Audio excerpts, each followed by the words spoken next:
வானத்தையும் பூமியையும் படைத்த சர்வ வல்லமையுள்ள தேவனை ஸ்தோத்தரிப்புமாக.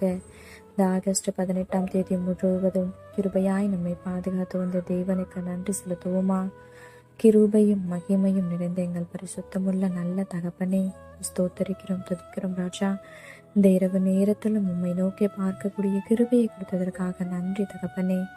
அப்பா, இந்த நாளிலும் உங்களுக்கு பிரியமில்லாத காரியங்களை செய்து உடைய இருதயத்தை துக்கப்படுத்தியதற்காக எங்களை தயவாய் மன்னியும் ஆண்டவரே. உமக்கு பிரியமான பிள்ளையாய் வாழ உதவி செய்யுங்கப்பா. இந்த நாளிலும் எங்கள் தேவைகள் எல்லாவற்றையும் சந்தித்து நாங்கள் சோர்ந்து போகாதபடி உடைய வார்த்தை கொண்டு எங்களை குணப்படுத்தியதற்காக நன்றி தகப்பனே.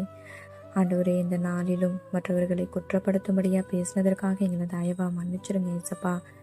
ஒருவரையும் குற்றவாளிகள் என்று தீர்க்காதிருங்கள், அப்பொழுது நீங்களும் குற்றவாளிகள் என்று தீர்க்கப்படாதிருப்பீர்கள்னு சொல்லியிருக்கீங்களா ஆண்டவரே. அப்பா, உங்க வார்த்தைக்கு கீழ்ப்படிந்து வாழ உதவி செய்யுங்கப்பா. உம்மை போல எல்லாரையும் நேசிக்கவும் எல்லாரிடத்திலும் தாழ்மையாய் நடந்து கொள்ளவும் நீர் கற்றுத்தாரும். இந்த இரவு நேரத்தில் ஜெபிக்கிற ஒவ்வொருவரையும் ஆசிர்வதிங்கப்பா. அவர்கள் குடும்பங்களையும் நீர் பாதுகாத்து வழி நடத்தும். எங்கள் ஆவி, ஆத்துமா, சரீரம் முழுவதையும் உடைய கரத்தில் கொடுக்கிறோம். நீர் பொறுப்படுத்த நீர் வழி நடத்தும். இயேசு கிறிஸ்துவின் இனிய நாமத்தில் ஜெபிக்கிறோம் எங்கள் ஜீவனுள்ள நல்ல பிதாவே.